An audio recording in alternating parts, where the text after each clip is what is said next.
Hello everyone, রোশনাই ধারাবাহিকের আজকের পর্বে দেখবেন রোশনাই বলে, আমার শরীরটা এতটাও খারাপ নেই, আমি একা যেতে পারতাম ডক্টরের কাছে।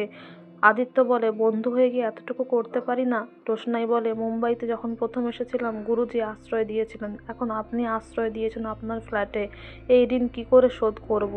রোশনাইকে আদিত্য কাপুর বলে, এতটুকু তো করতেই পারি, তুমি না হয় পরে আমাকে টাকা শোধ দিয়ে দিও।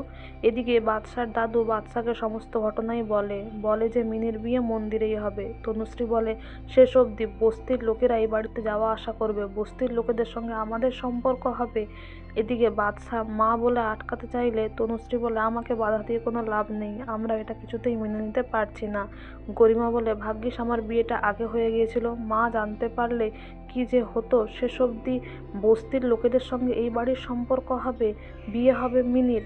আর এই সমস্ত কথা মিনি শুনলে মিনির খারাপ লাগে, কিন্তু আরণ্যক বলে, তোমার মা জানলে কি হতো? তোমার যদি খারাপ লাগে তুমি তোমার বাপের বাড়িতে গিয়ে কদিন থাকো, কিন্তু তোমার যেমন এই বাড়িতে অধিকার আছে আর বাকিদের অধিকার আছে, মিনিরও কিন্তু এই বাড়িতে সমান অধিকার আছে। তাই বিয়ে যদি হয় মিনির মন্দিরে নয়, এই বাড়ি থেকেই বিয়ে হবে। আর বাদশা সাপোর্ট করছে দেখে বড় মায়েরও ভালো লাগে, মিনিও খুব খুশি হয়। বাদশা বলে, আর 5 জনের মতোই মিনির এই বাড়ি থেকেই বিয়ে হবে। এদিকে ডক্টরের কাছে আদিত্য রোশনাইকে নিয়ে যায়, আর ডক্টর রোশনাইকে চেক আপ করে। রোশনাইকে তার প্রবলেমগুলো জিজ্ঞাসা করলে রোশনাই বলে যে তার মাথা ঘোরানো, বমি হওয়া এইসব হচ্ছে। এদিকে জাহ্নবী বলে, আমার বাপের বাড়ির লোক যদি জানতে পারে যে বস্তির লোকেদের সঙ্গে আমাদের বাড়ির সম্পর্ক হচ্ছে, আমার সঙ্গেও আর সম্পর্ক রাখবে না। বাদশার বাবা বলে, নিজেদের স্ট্যাটাস তো নেই, আমারটাও জলাঞ্জলি দিল। এদিকে আদিত্য বলে, কি বুঝলেন ডক্টর?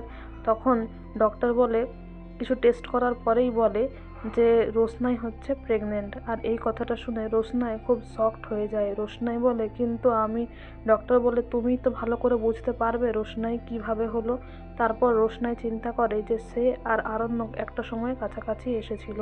ডক্টর বলে যে দেখো, ফার্স্ট বেবি, তাই অ্যাবর্শন করাটা ঠিক নয়, ফার্স্ট বেবিটা নিয়ে নেওয়াই ভালো, কারণ ডক্টর ভাবেন আদিত্য আর রোশনাই তারা কাপল।